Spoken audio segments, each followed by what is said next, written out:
Welcome to the Daily Apple. I'm your host, Kevin White. Emma Ryan and I will dive into all topics related to the science of longevity, along with some other subjects we just find of interest, with the hopes to provide useful information for everyone. This stems from my personal interest to optimize the human condition, to not just live longer, but to live better. Hey everyone, welcome back. I am here with the amazing, wonderful Dr. Jarrod Spencer, Doctor of Psychology. And I'm really jazzed and excited about this one. I've been looking forward to it for a long time, so I'm glad we could make the time. But he's got an illustrious career, worked with Olympians, pro athletes, high capacity individuals, and really helps them, operate at 100%. And what am I leaving out, Jarrod? My kids would say I'm just a dorky dad as well. We probably have to add that to the list of things.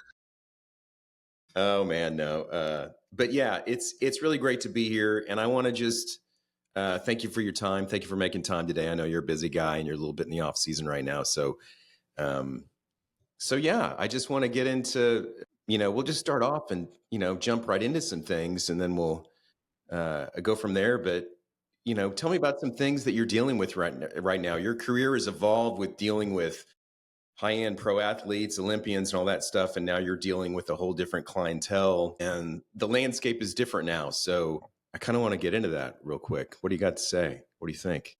Concierge psychologist, that's really the path that I've gone now, and I'm transitioning into even more so to work with high capacity leaders.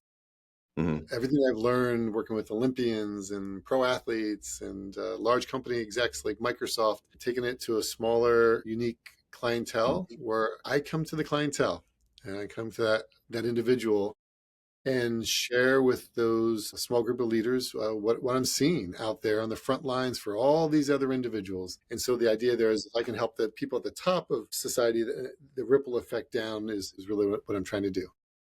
So you actually go to the clientele? That's a different kind of... Right. I mean, because the clientele that I'm serving, they don't want to be seen in public. And because I'm a licensed psychologist, there's confidentiality. So I fly to them, I go to them, meet with them and wherever they want, be it one of their homes or on their jet, where they travel, like their place of business, wherever they want, just go to them and help them for as long as it takes. There's no stop or start time like a traditional psychologist. The idea is whatever it takes, as often as it takes, let's get after it. With the landscape as it is right now, what are some common things that you see with those types of individuals, or with anybody for that matter, that keeps them from working at 100% capacity and doing well? What are some things that you see holding them back, and what are some steps you do to deal with that? Kevin, it's burnout. Yeah. It's just an emotional fatigue. People tend to be in great physical shape, but emotionally, their capacity, that's the limitation. They can do amazing things with their skills and their gifts and their talent and their resources, the people and the money, all that. That's fine for many individuals, but the limitation is emotional. And that's manifesting itself in burnout, where privately, behind closed doors, people are just saying, I'm just tired. Mm-hmm. I don't know how much more I can do this, or I want to do this. I mean, I love it, but I'm just fatigued. And so we have to deal and address the emotionality of life today. And for a lot of the clientele, now, of course, a lot of clientele that I'm serving, talking about right now is Gen X, right? Looking at 25 to 60-year-olds. But that's not to say that the younger population, the high school athlete, the college athlete, the young pro athlete, is not also experiencing burnout, because they are. So burnout is the largest theme among everybody, but particularly for the genre Gen X. Burnout. That's us, Jarrod. It is.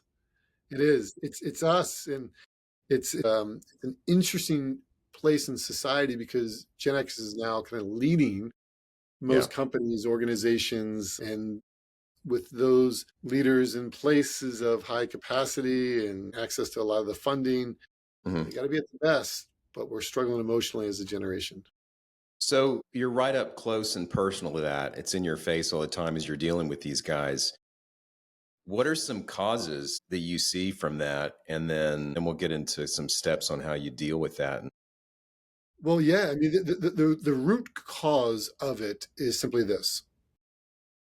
Life is so emotional today. 2025, the stigma of mental health has fallen. And there's a younger generation that we are parenting that desperately are looking for the mental, emotional skills to manage the life that they have today. Now, social media being a massive part of it, the having access to the phone and technology, all of that has changed their landscape. So they don't have the skills, and they're looking for those skills from Gen X. But we don't have those skills. Like, we grew up in a suck it up, don't whine, don't complain, we're not going to talk about it Yeah. world. And the only Yeah. way you deal with negative emotions is like to just stuff it, bury it, avoid it, and keep working hard. And so they're looking to us, but we don't have it to give to them. So as parents and as employers, like, we're trying the best we possibly can because we want to be better than our parents were to us, but we don't have the missing piece. And so teachers are leaving education at a rate faster than we've ever seen. School administrators are leaving at a rate faster. And nurses, physicians, just tired of going to room to room to room and dealing with this high emotionality that we don't necessarily, med school, nursing school, they don't really teach the skills to deal with that emotional part of health. And yet that's pervasive everywhere. So as you get the speed of business, particularly the tech companies, the speed of business, the dog eat dog world of pro sports, which is really vicious behind the scenes, there's a lot of emotionality. And if we can develop more tools to put in the mental toolbox for ourselves, then we can be more effective at what we're doing, how we're doing it. More importantly, how are we emotionally while doing it? That's the key. So say that again. I think that last few sentences you just said, I think that needs to be repeated. Kind of really for me. I just want to hear Yeah. this.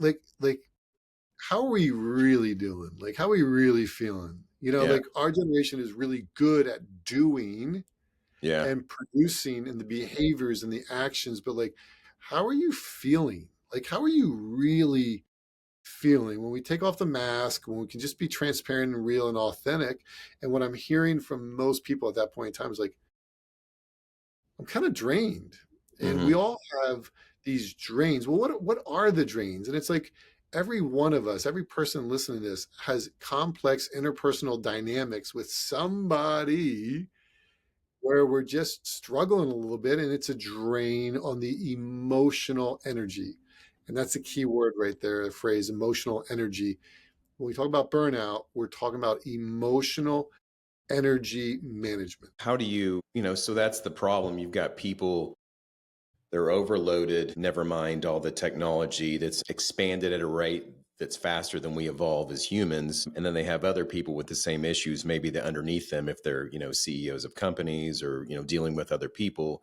And that's draining on their emotional tank, I guess, if you will. Yes. How do you, as you're dealing with somebody like that, what you're saying is they're, become more aware how they're feeling and all that kind of stuff. But what are some steps to avoid burnout in those people? What do you do to Yeah. help with that? Kind of correct that. Let me give you step one, step two. Step one is understanding what is emotional energy. Yeah. And emotional energy is a person's psychological capacity to effectively deal with the immediate stressors in their life. Right here, right now, how effective can we be based upon our psychological capacity? That's step one, understand that concept. Step two is understanding we measure emotional energy on a self-report scale of 0 to 100, just like a grading system in school. In the 90s is an A. You feel amazing. You'll have a great workout. You're optimistic, positive, resilient. You can handle things effectively. In the 80s is pretty good too. It's a B. It's not bad. Like, you're still really being productive. And in the 70s, though, you're fatiguing. You know it. You can feel it, but you're still positive. But anything below 70, because 70 is a tipping point number. Anything below 70, you're in Dsville and Fsville, and that's not good. That's Yeah. when negative thinking kicks in, and that's when you become pessimistic, you become toxic, you become counterproductive, and you're actually not the emotionally healthiest version of yourself anymore. You're probably doing more damage than good. And as you get lower on that scale, at some point, you just need to like call it a day, go home, get into bed, and just shut it down, because the negativity that you have at that moment, the emotional drain, the fatigue is really quite significant. So burnout is when we're chronically around the tipping point number, just barely keeping our head above water and not really thriving like we want to, or maybe once were. So let's say you have somebody who's a 60 or 70. Yeah. Where do what's your guide or direction for those people? Because I know I'm oftentimes I'll run at 70 or 60 and just kind of push through because it's the American way. But there's a lot of you can leave a lot of damage in your wake, whether it be poor performance, damage to relationships, domestic issues, and all that. And it seems like that kind of cycles and can be a snowball thing. But so you have somebody, they're aware, they're like, hey, I suck. This is, I'm at 70. I'm drowning. What do I do?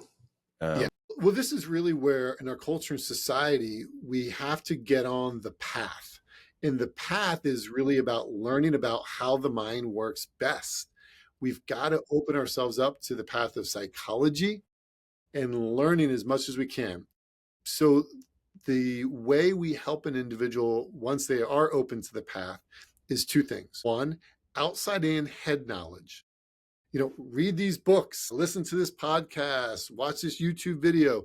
The more we put outside in head knowledge, the tools in the toolbox, that's what we need. That's what younger generations are saying. Teach us, explain it to us. As a professional speaker going out there, that is a lot of what I do is putting the tools in the toolbox so they can understand anxiety, fear of the unknown, depression, held in, is we can understand these concepts and have tools. That's half the battle. The other half of the battle is the inside out knowledge, and that is experienced through catharsis, a freeing of repressed emotion. When we have a chance to open up to an individual who we feel is competent and that they can help us and they're trustworthy and particularly legally protected, then we can say, I want to share something with you that I don't share with many people, if anybody, but this drains me emotionally. I don't know how to fix this. I don't know how to resolve this. But when we can have that cathartic experience, and of course, as a health and sports psychologist, that's my forte, is to really get into that space to say, okay, well, let me help you with that.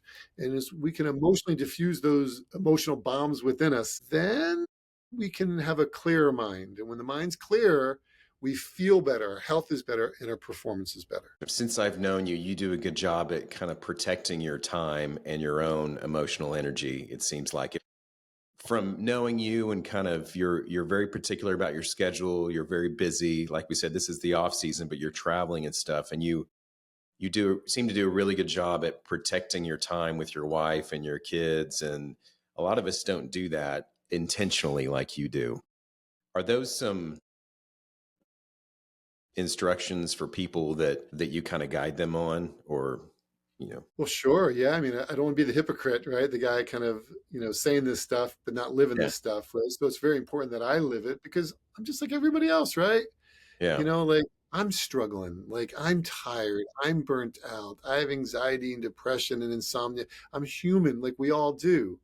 And uh-huh. so the thing about it that's a little different for me is this: I've dedicated my life to this path, to learning as much as I can, and I love it. And I love feeling good. I love thriving, and I love helping people unlock potential and reach their goals and their dreams and be liberated from stress.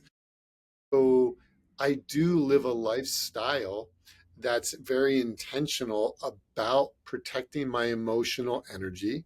Hmm. And one of the key pieces to how another person can do that is simply this: it's about the people, places, and things in our life that raise our emotional energy and gravitating to them and minimizing as best we possibly can those people, places, and things that drain us of our emotional energy. So avoid the drainers. What are some common drainers as you're working with somebody that you'll see over and over? And from the outside in, you can say, "Hey, dude, that's a drain, man. You're draining your emotional energy this way," and it might be a light bulb to somebody that you're working with. Say, Well, interestingly, a lot of it's not so much of a light bulb moment. It's the obvious. It's like, look, we have family members. We all have family members. We have in-laws, right? People we married into. Like all of that stuff is very normal. It's those people aren't leaving our lives, but they're an emotional drain. Not You for know? us though. Not for No, us. of course not Not our us. No, in-laws. not us. Not us. But yeah. Everyone we love, we're right. But like those are oftentimes, or they're like, look, I'm in a career. I work for this company. I'm leading this company. I'm the president of this company, CEO of the company. But the reality is like these dynamics, particularly at the top, get complicated. Hmm. How do I deal with those people or this environment that I'm in? And so, in particular, people know, like, yeah, when I'm up at 3 o'clock in the morning, I'm thinking about stuff. Here's what it is. Hmm. Yeah. Yeah.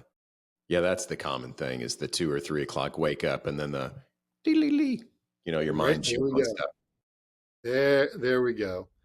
Yep.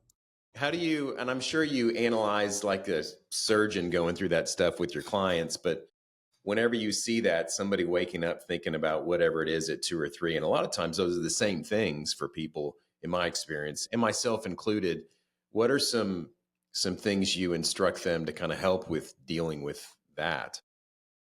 Well, the very first thing we have to do is recognize like that's an emotionally charged, ongoing, unresolved psychological stressor in your life, and we need to get after that one.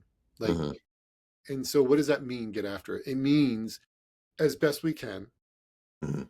we need to get eyeball to eyeball, face to face with the individual and be able to express ourselves assertively, no longer being passive, which is what oftentimes people are, and no longer aggressive, because that's oftentimes how we respond when we're kind of fired up. Then we say things that we can't put the toothpaste back in the tube about, and we do more damage than good. So being assertive, using I feel statements, not I think statements, because we can argue about I think, but I feel statements, speaking the truth as lovingly as we possibly can, but saying what we need to say, which is basically what we're doing at 3 o'clock in the morning, is playing in our head like, I wish I would say that to that person. Well, we have to.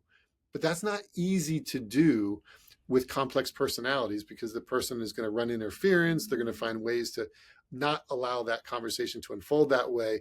And so therein lies the work that needs to be done and often what I help people with. Just learning how to communicate and deal with that stuff so they can Yeah.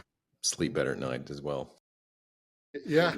Yeah. With the people that Yeah. we can't quite do it, Yeah. right? So Yeah. Yeah. an example might be somebody may say like, I love my parent, but there's a sibling, but there's really a lot there, and it's really hard to communicate to the sibling or the parent about, stressors, and it doesn't usually go well. And so that's a very common example. Yeah. So you said one, being aware, right? And then two, information as far as the outside in and then inside out. Outside being in, just as far as the data, the books or whatever, and inside out, which would be working with somebody such as yourself or whatever. But the being and that cathartic experience and kind of getting that out is important. Okay. And then dealing with those things, step three, expressing yourself. And correct me if I'm wrong. Am I missing something there, Jarrod? No, everything's right. The part that I would highlight is that, the emotional energy score is a really important number. So being Yeah. able to communicate to a loved one, say, because a lot of people are really good, Yeah. particularly at Gen X, of like fronting and appearing well, but Yeah. inside be like, I'm a 42 on the emotional energy scale right here. And some people be like, I didn't even know, Yeah. because you are so adept at fronting, is what people would say. That Yeah. so we need to communicate, maybe at the end of the day, come home, see a spouse, a loved one, partner, significant other, and say, I'm like a 65 right now. Sorry, I'm just drained. Be like, oh, now that I know you're 65, like that helps me, as opposed to maybe, I would approach you differently had I thought you were an 85, but you're a 65, and that's a very different internal experience. Yeah. Communicating the emotional energy scale is the one part that I want to highlight before we move on to the next part, which is probably what else do we do to keep our emotional energy higher, right? Yeah. Yeah. So that would be step three, right? Yeah. Yeah. Okay. And Yeah. What are the your, answer The answer to that one is simply parasympathetic nervous system. Hmm. So that makes sense to you, but maybe it's not some of our listeners. Our nervous system essentially has two main divisions, two branches. Sympathetic, which wakes you up in the morning, which is responsible for go, go, go, go, go. And Hmm. parasympathetic, which is what puts us to sleep at night, is relax, relax, relax. And what I've learned in my work that I'm doing on the front lines with individuals is that most people are really good at going, but when it comes time to relax Hmm. and have parasympathetic, we don't do that intentionally. In fact, most people will say, on average, I'm sleeping 6 hours a day, Hmm. but sleep is the number one factor in mental health and performance. So we have to take care of sleep. But we can't take care of sleep until we deal with the cell phone addiction problem, the cell phone in the bed, which is the number one reason why people aren't falling asleep as quick, is because they're just lying in bed looking through TikTok videos. So they're tired. And because people are only averaging 6 hours of sleep a day, and when they do get a break, relaxation looks like I lie on the couch. The first thing I do is pull out my phone and I just play games or scroll and do that. So we don't even know how to relax without a phone. But the more parasympathetic nervous system activity we can cultivate in a better way, then we can actually have more balance in our nervous system to the go, go, go, go, go. And thus we will be able to counter act the imbalance of the busy, crazy life we have, and we can feel more relaxed and better. So yeah, the autonomic system has two branches. I mean, I've really gotten into this a lot more since I did this specific sleep study that did this cardiopulmonary coupling and all this stuff. And I found out my sleep is really fragmented. Not to get it off on a tangent. Let's just talk about me for a while, Jarrod. But and fragmented because I'm in this sympathetic overdrive, and I thought I had it dialed in, but there's a lot going on in Kevin's life right now that so now I've been more intentional about getting into parasympathetic in the evening. Not perfect all the time, but how we have we have a morning routine, but we should have an evening routine as well. But you said it real well there. We do a really crappy job about getting into that parasympathetic mode. We're good at getting amped up for things, but we're not getting good at getting wound down. So, I mean, Right. how That's do the key. what are some easy tricks and tips to kind of get into that parasympathetic mode, that relaxation mode? What are some things you do and what are some things you recommend to your clients? Well, this is really the biggest difference I see in pro sports versus high school and college sports is that in Yeah. pro sports, there's a huge, huge emphasis on rest, recharge, and recovery. Yeah. And in my world growing up, the one thing that was communicated was if you're resting, you're lazy, Yeah. Yeah. right? So resting wasn't valued, but in pro sports, resting is intentional. It's science. It's really, really productive. So taking the plays out of the pro athlete playbook and putting that into another individual's daily habits is really key. Now, of all the things that I've seen out there, one of the most important that I often start with in terms of like, how do we get the parasympathetic going? Dr. Nicholas Hall, a neuropsychoimmunologist, said during one of these continuing education programs I went to years ago, a small little thing that I've actually found to be like incredibly profound in my life and for most people's lives when it comes to the parasympathetic. He said, there's a minute in our circadian rhythm when we would ideally fall asleep each night. And that minute's different for every person, but our rhythm is so specific that there's literally a minute that you really do want to fall asleep and actually really do want to wake up. But most people today don't even know that minute because they are so accustomed to keeping an electronic in front of them Yeah. all the way up to they fall asleep that Yeah. it's somewhere in the ballpark. But if you can know the minute and hit the minute, your sleep is going to be so much better. And here's the way to tell the minute. Every evening, every night, a person is going to experience a great big yawn. Yeah. Yeah. And that big yawn is actually the pineal gland's release of melatonin. And you feel that wash of fatigue come over you. And generations before, they'd say, okay, like now it's time to get ready for bed. But now we say, oh man, I got to push through, and we get back to our electronics. But if we pay attention to this significant yawn. And at that point in time, no more electronics. I personally take my cell phone, I put it on the other side of the master bedroom on a charging station. I'm done. And so no more, because exactly 1 hour after the yawn is the minute a person would ideally fall asleep. And if you can allow the brain and the melatonin to ramp down and do what it needs to do, dim the lights, right? Maybe take a shower, maybe read a book for pleasure, but really allow the brain to shut down and do what it wants to do naturally, then we can hit that minute.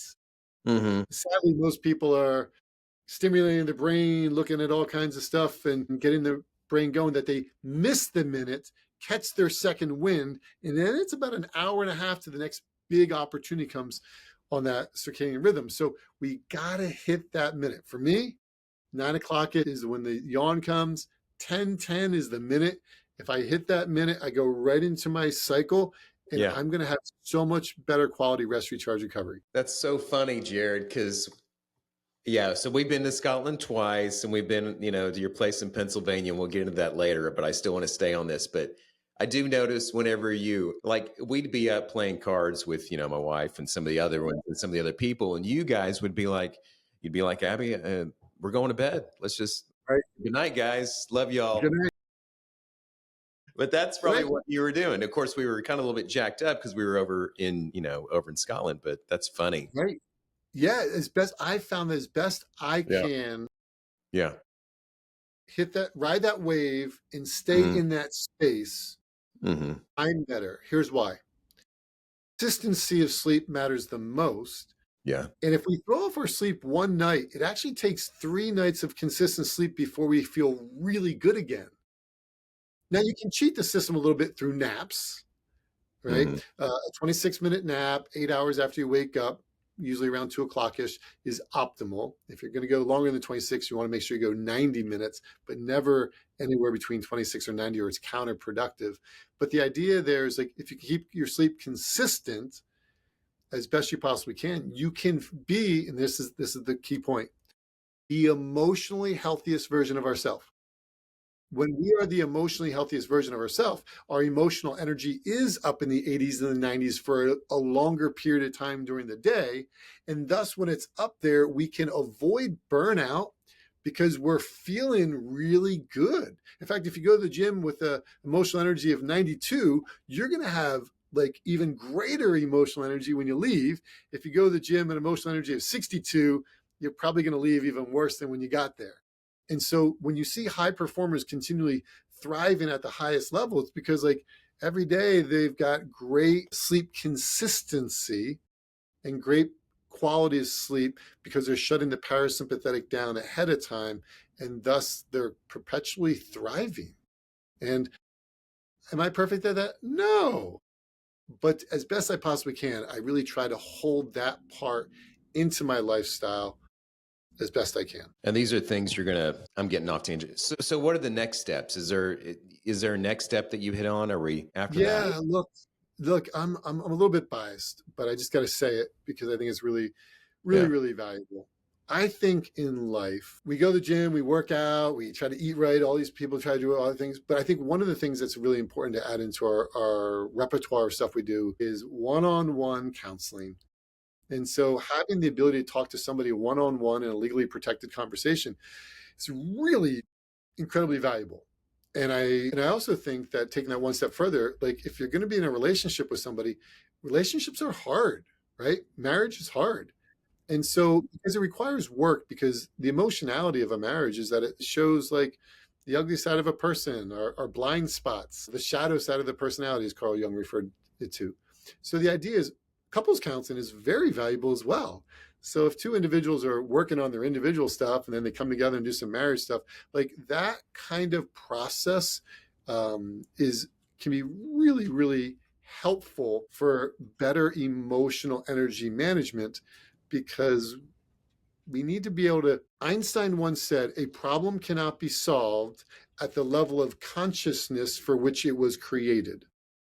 Therefore, each person, including myself, despite my best efforts, like, I can help somebody else with their psychological challenges, but I need to do my own individual work and couples work because I've created my own problems to a certain degree based upon the way that I think about them. But when I talk to somebody else about it at a deep, meaningful level, and they say, well, have you ever thought about it this way? And I think, no, actually, no, not at all. Why would I think that way? But it's a different level of consciousness looking at the same problem. And that is often where we get liberated from the rumination, perseveration of I'm stuck in a rut, just thinking about it over and over and over again the way I do, but I don't get anywhere in life with that because I haven't had the outside perspective. So that piece is so incredibly valuable for all people, all marriages, and I really advocate that. Yeah, it's a good. Yeah, there are certain things we tend to think we're right, as you're Yes. having speaking personally, but you have an incident with somebody and that's bothersome, and you can ruminate on it because you're stuck in your own level of consciousness and thinking. By having a different framework come in changes the game totally. So yeah, that's yeah. So when the student's ready, the teacher will appear, right? I feel like that's really true. And I feel like it's really important for us to find people to work with. The hard part is like, we grew up in a culture and age where it's like, no, we don't ever talk about our stuff with anybody. We don't open up, we don't share. Yeah. But the beautiful part about technology today is that a lot of this kind of counseling is actually done virtual. Yeah. And so a person can find somebody. It don't have to be somebody in the neighborhood. It could be somebody. Most of the work I do is around the country. Hmm. Seldom in Bethlehem, Pennsylvania, am I working with somebody or I go to them.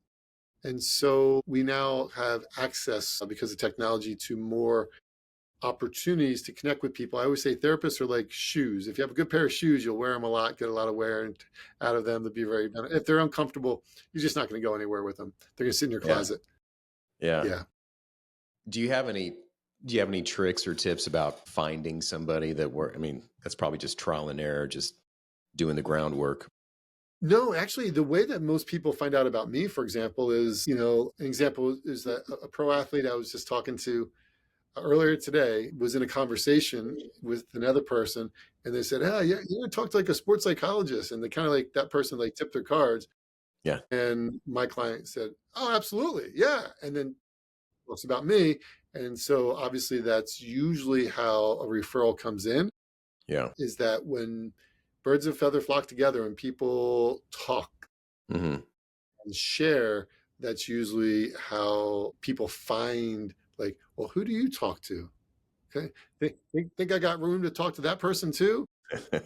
And so that's usually how the conversation goes and how Yeah. people find somebody that might be of the same ilk as them and Hmm. usually kind of resonates with that person's challenges. So earlier we talked about the concierge psychologist role, the kind of high net worth, high capacity individual where success, money, fame, those bring unique problems that other people really don't understand. That's become my forte. When individuals talk to other individuals about those type of problems, they'll say, oh, well, you can talk to Jarrod. He's pretty familiar with that.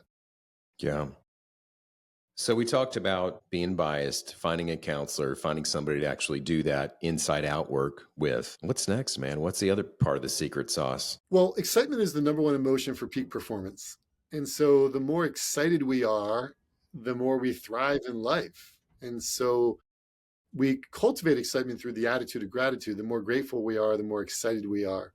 And so, there are things that make us come alive in this world. And the more we can gravitate to those people, places, things that make us come alive, that we get excited about, Hmm.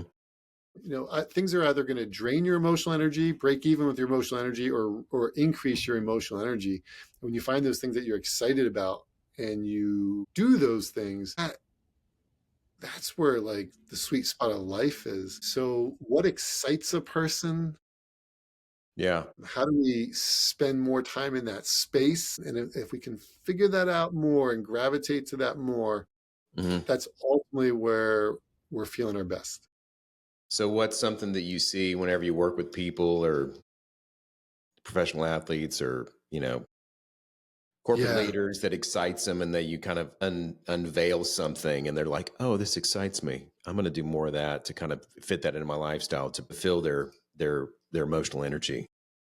Well, more recently, I've actually been borrowing a little something that Simon Sinek said I think is actually really relevant here in this conversation, which is Yeah. that he said he didn't believe in strengths and weaknesses, but he believes that we all have attributes and characteristics. And the key is that when we have those attributes and characteristics in a certain context that accentuate those attributes and characteristics, then they're seen as strengths, right? And so when we spend more time in the context where an individual's attributes are being really valued, appreciated, effective, then we see that person thriving.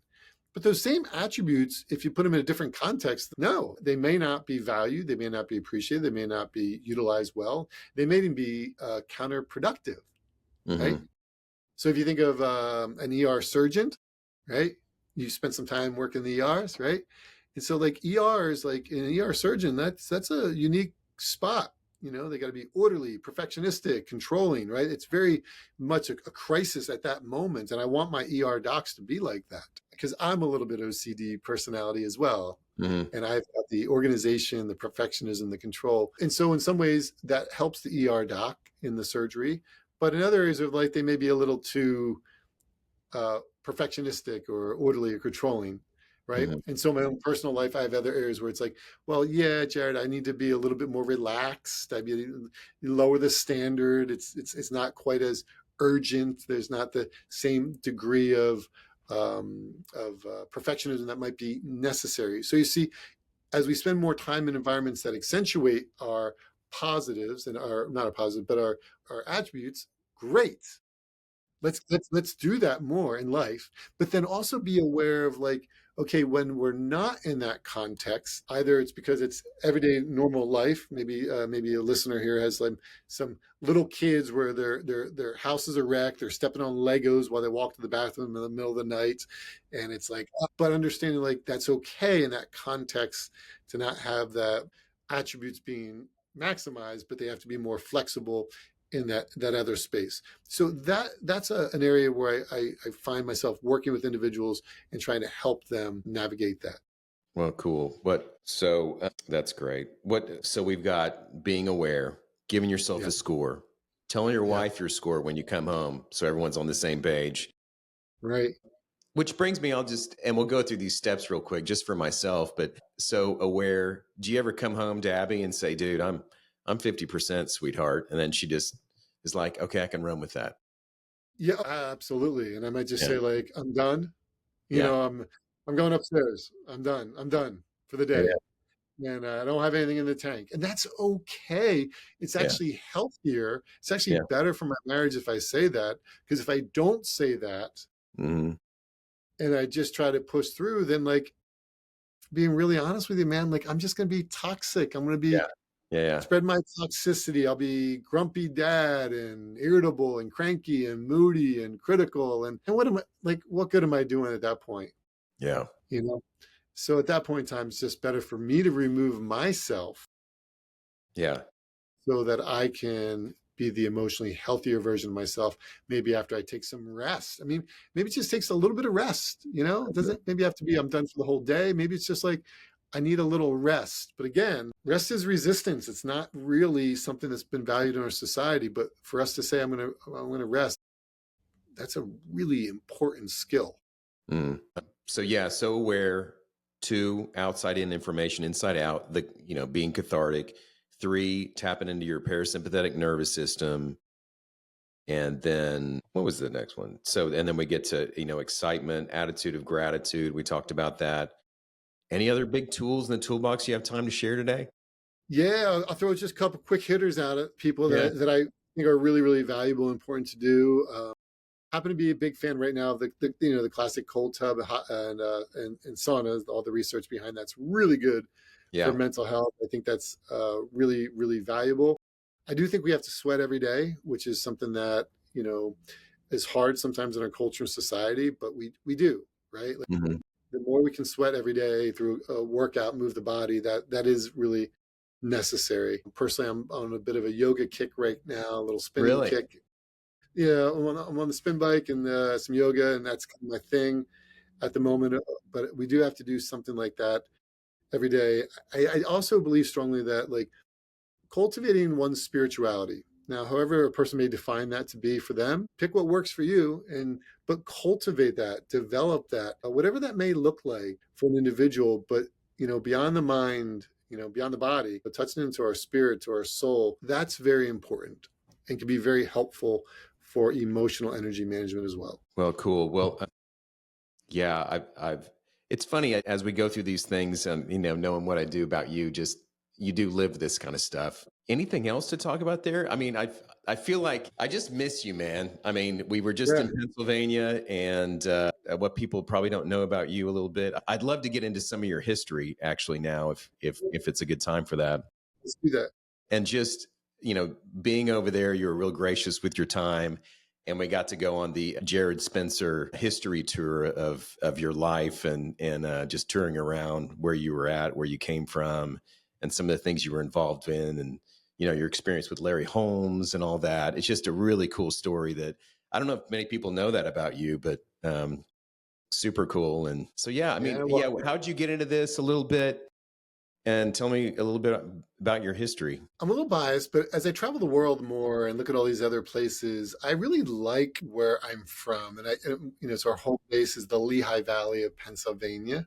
Yeah. So I grew up in Phillipsburg, New Jersey, where there's a real emphasis on sports. Easton, Pennsylvania has the same. And of course, there's a rivalry between Easton and Phillipsburg that's legendary. Hmm. Thanksgiving morning, we'll have like 15,000 fans to see the Yeah. best team off New Jersey compete against one of the best teams in Pennsylvania.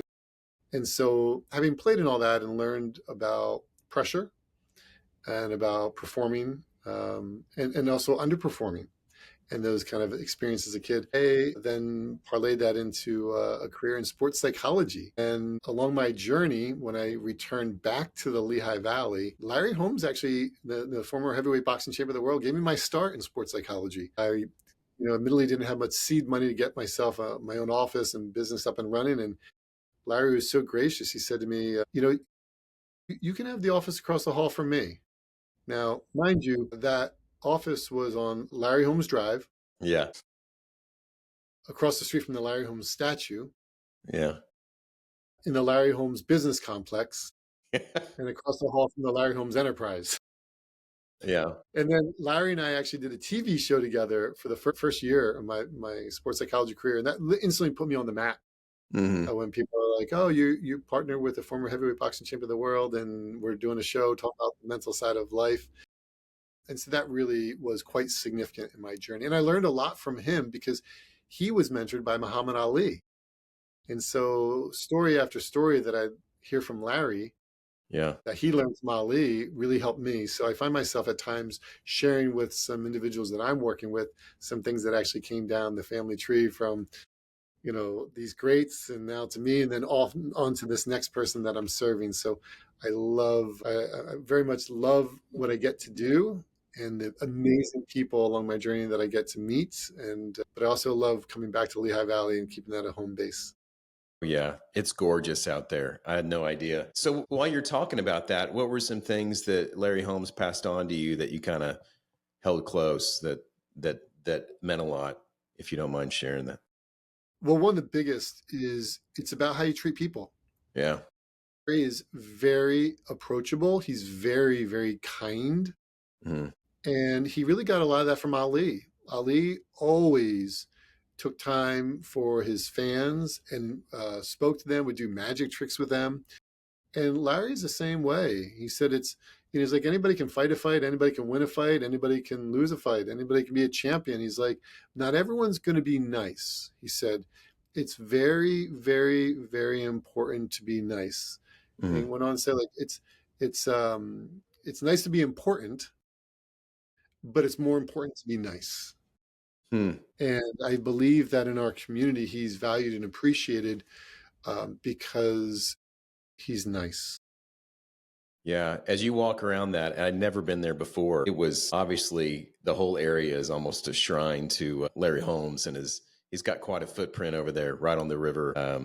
It's gorgeous. Yeah, Yeah, and it's interesting because that's literally where he trained for his heavyweight fights. Where the confluence of the Lehigh and the Delaware River meeting. That's the Larry Holmes kind of like spot that I was speaking of. And there's a canal path, yeah, and he said, run down that canal path, and I'd have to run back up the canal path. And before every heavyweight fight, that's Hmm. where he did a lot of his mental training is on that simple path. So it's interesting. A lot of times people will say, oh, how did somebody become so successful? And what did they do? And what are the secrets that they've applied in their life? And in my profession, I get to have those kind of, you know, intimate conversations with people about those deeper emotional parts of their journey. And I get to learn those things like right there. And Larry would always get into the attitude of gratitude on that Hmm. fun, which led to excitement and which led to the number one emotion peak performance. And thus, he would tell me, like, in his day, they'd do like 15 rounds of heavyweight fighting. They don't do that anymore. But he said, I'd be on my stool looking out at that guy, and I'd say to myself, I'm more grateful for this moment than that person is. And he would cultivate the gratitude, which he learned that from Ali. And so when he had the gratitude, he had the excitement, he had the positive emotion. And he said, I always was able to win in these fights because I knew I was more grateful for these moments. So interesting how a simple concept of gratitude, but in cultivating that, particularly on the runs he would do where his mind would break down, his body would break down, his spirit would break down, but he couldn't stop running. He said it. And he Hmm. said that's what it was like in those fights. That's really where I believe we can take pages out of other people's playbooks, Right. put it in our playbook so that we might be the better version of ourselves. And Larry helped me do that personally and then with other people. Hmm.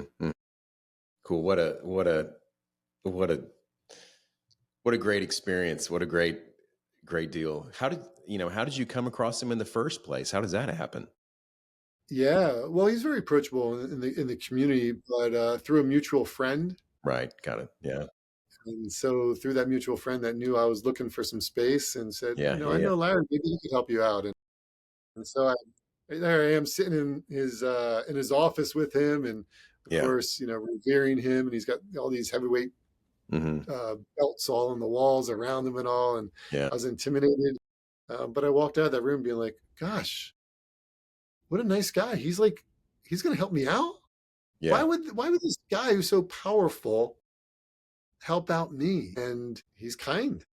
Yeah, that since we've talked, I, did some reading on Larry Holmes. I enjoy boxing, but I don't know a lot about the history in great detail like you do, which brings me to the point of you're quite the history buff, which we'll get into here in a minute. I know we need to probably wrap up soon, and you talked about this, Larry Holmes beating, Muhammad Ali in that fight and looking at some of that stuff and how he was just torn up to have to, yeah, I Yeah. mean, talk about that a little bit. I'm sure it was quite a deal where he had to, it kind of broke his heart to, you Yeah. know, Well, there's a wonderful 30 for 30 on ESPN called yeah, Muhammad and Larry.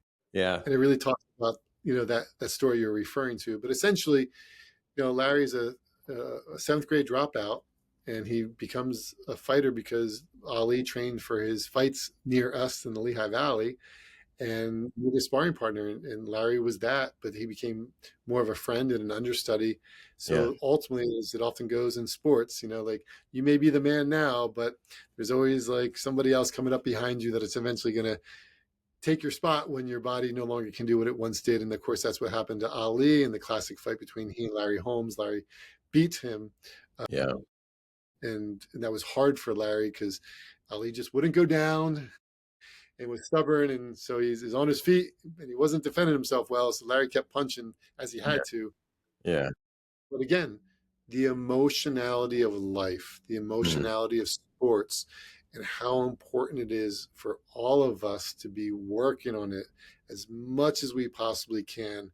That's the one piece of healthcare that's underdeveloped, underutilized, but incredibly powerful. Well, yeah, this has been great. I really appreciate it. I don't know how much longer you have, but I just really appreciate the time. And by the way, you are a history buff, and it was helpful. I learned so much about history. I didn't have good history teachers in high school at all. Great guys, but they were all, high school sports guys. They were just, checking the boxes, Sure. it seemed like. So I was out there and I had an actual history professor talking to me about George Washington crossing the Delaware River, the whole story.